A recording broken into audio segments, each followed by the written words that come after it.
the DA is being sabotaged by Russia. At least that's what this investigation claims. But who is behind these sabotage efforts? Let's find out. So in recent days, a new investigation came to light whereby it was alleged that the DA has actually been the victim of Russian interference in elections. Now, of course, many people alleged that the Russians interfered in the 2016 US election, and it appears now that the DA may have been the victim of this kind of interference more recently. But what is important for us to note is that there are a few very important points at play. Firstly, there's the recent anti-DA campaign that's been going on social media in South Africa, which is separate from this Russian effort. So those are two things that we need to differentiate between, and we'll cover both in the video. But interestingly enough, there may actually be a South African political party and heated rival of the DA who's actually been pushing for this Russian agenda. But before we get into this, could I please remind you to subscribe to the channel if you haven't already? It's entirely free and all you have to do is click on the subscribe button below the video. Furthermore, if you'd like to support the channel and enjoy some additional perks, consider becoming a Power Club member. You can do so by clicking the join button below. Now let's get into it. So the first thing that we need to discuss is the Russian propaganda campaign which targeted the DA, and this happened during the 2024 election cycle. So the news was initially broken by News 24. However, I don't have a subscription to them, so I couldn't read the article. So instead, Newsday has very kindly released its own article on the matter as well. So a collection of 76 documents has been leaked, allegedly from a widespread disinformation network controlled by Russia operating in Africa and Latin America. The documents indicate that Russia has been acting to prevent the DA from winning votes, attempting to keep its pro-West agenda out of power. The party's federal chair, Helen Zille, is now demanding that the State Security Agency investigate foreign funding and coordinated inauthentic behavior online that interferes with elections and manipulates outcomes. So for those of you who saw my earlier video in which I did a report speaking about the lack of transparency when it comes to political party funding in South Africa, you'll know that it's abundantly clear that the ANC has been receiving a lot of funding, as well as other parties, but this funding comes from undisclosed sources and at undisclosed amounts. And this is entirely problematic. And so the DA's problem here with the alleged Russian intervention really ties into that problem and really speaks about how there just isn't enough transparency when it comes to political party funding and election campaigns. Moving on, it explains that the Forbidden Stories journalist Leah Perishon spoke of a weeks-long investigation into the documents conducted by Forbidden Stories in collaboration with The Continent, All Eyes on Wagner, Dossier Center, Open Democracy, and iStories. So a lot of people will immediately look at Open Democracy and know that it's part of the George Soros Foundation and view it with skepticism. While I totally understand that, it is important to note that they are a Western aligned group ultimately. And so all of these watchdogs who are involved here in this investigation are anti-Russia. And so there's no reason to suggest at this time that the information will necessarily be inaccurate or swayed against the West in any way.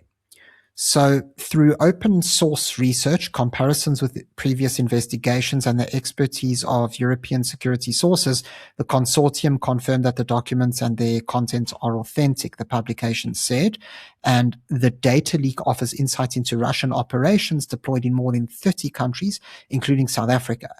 So this part is incredibly important, and it explains that according to the documents, $7.3 million was spent on 10 months of work for the Russian influence project. It comprised a network of social media campaign experts and public relations specialists operating under the name The Company.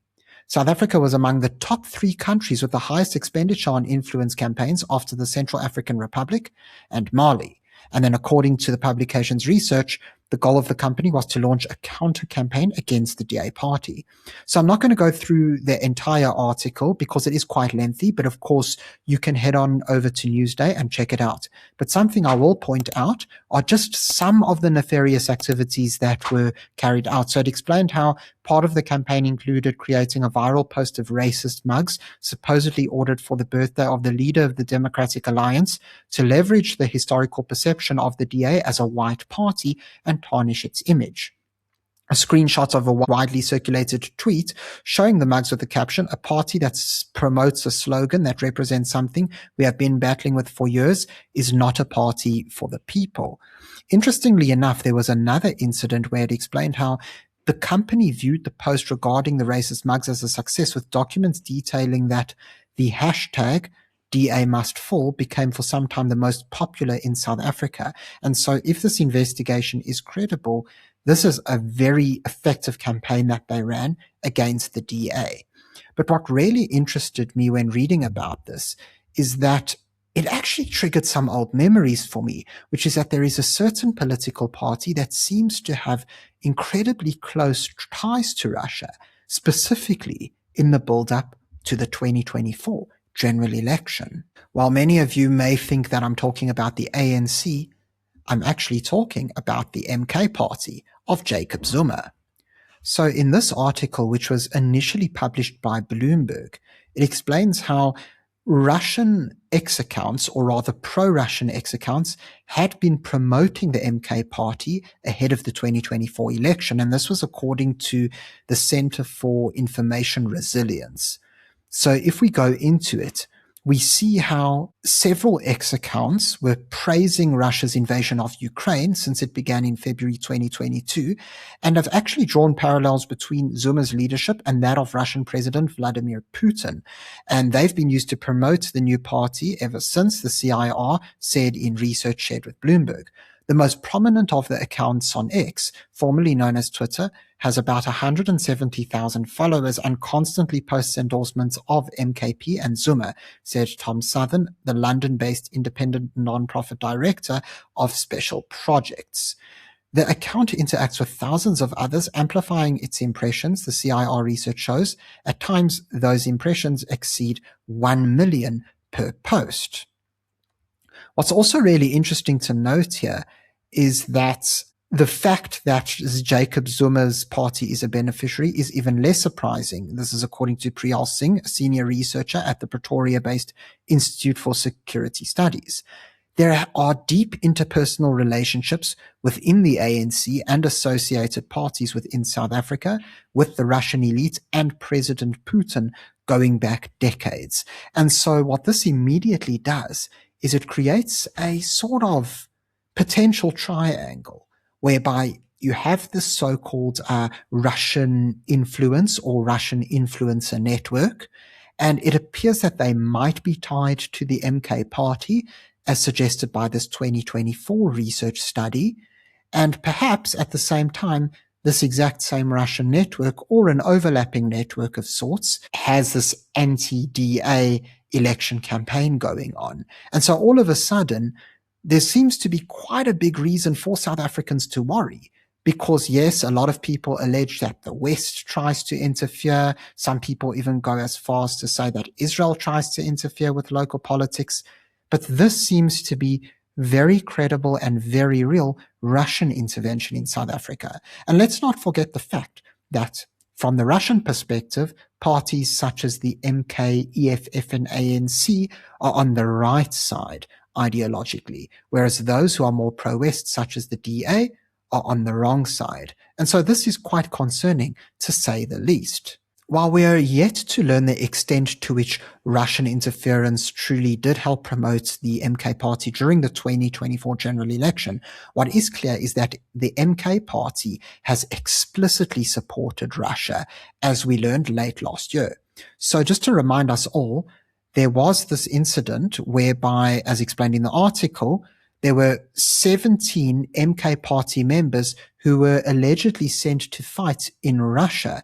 And the person who was believed to have orchestrated this was actually President Jacob Zuma's daughter, Duduzile Zuma Sambudla. And what's also important for us to remember is that soon after this scandal arose, Zuma's daughter decided to step down from her position in parliament as well as the MK party, which indirectly was an admission of guilt. And so there you have it. There's a very real chance that the MK party could be receiving help from Russia, whereas the same Russians, or perhaps others, could be looking to disenfranchise the DA and ultimately sabotage their election chances. But before we get carried away, there is something else that I need to mention, specifically the more recent dissatisfaction with the DA as displayed on X and other social media platforms. So many people are getting confused and thinking that a lot of the people who are anti-DA on social media as of late are part of these Russian accounts, and that's false. Ultimately, there are a lot of South Africans who maybe were previous DA voters and have decided that the DA no longer is a party that represents them. And so rightfully so, they are airing their grievances and perhaps expressing support for other parties. Now, I just thought it's very important for us to mention this because a lot of people are getting confused, thinking that perhaps a lot of those political commentators like Willem Petzer or other influencers who are tired of the DA are perhaps these Russian agents or Russian bots. And that just simply isn't true. And so I just wanted to remind everybody that we really need to make sure that when we dissect the news, we don't end up believing that one specific aspect of the news, such as this whole Russian foreign influence scandal, all of a sudden applies to other incidents as well, just because there's a similarity. Both realities can exist at the same time because, after all, they are separate incidents. So just to remember, keep that in mind so that we don't get carried away. Thank you very much for watching this video. If you enjoyed it, please remember to subscribe to the channel for more content. Until next time, I'm Matthew Cohen, and this is the Power Pod.